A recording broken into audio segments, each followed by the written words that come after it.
So here's how our elections are being stolen. In a nutshell, this is how our elections are being stolen. Someone before the election decides what they want the outcome to be. Okay, it's a decision ahead of time. And then they make projections and they say, well, we think this is what's going to happen. So they want to regulate that at a county level to make sure they get the outcome they want.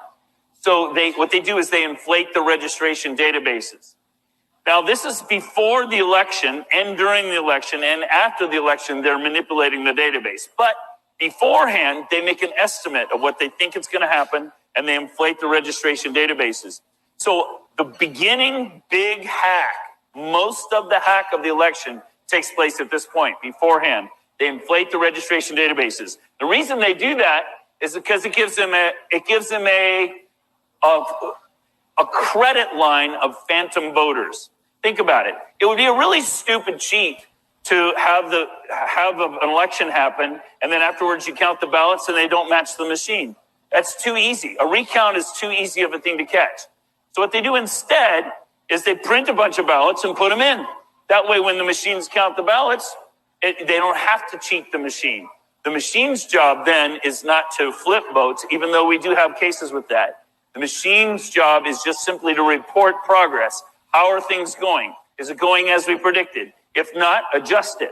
And when you write a computer algorithm that does that kind of adjustment, it's comparing to some target value. So there's a target value, and then the computer's constantly checking and saying, how's it going? Is it matching what we planned? Is it matching what we planned?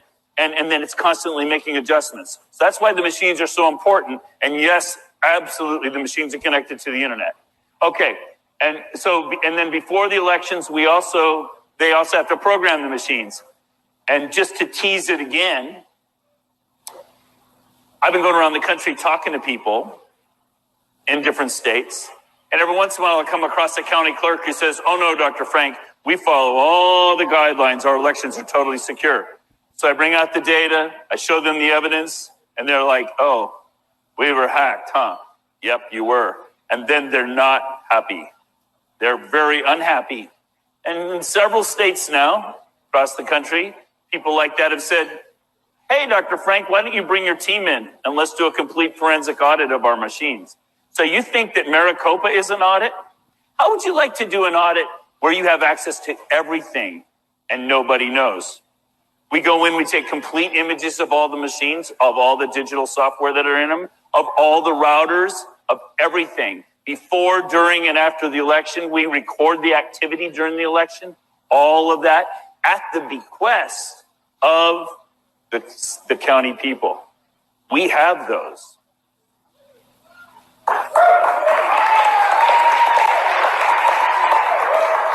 And so it's always kind of comical to me when people say, oh yeah, but our machines aren't connected to the internet. We have an air gap between our machines. I just feel, it's like your phone has an air gap between your phone and the internet. Yeah, right. Okay. It's not real, especially since we're able to record the entire elections through the internet during the election. Okay. We know they're connected. So anyway, get ready tonight.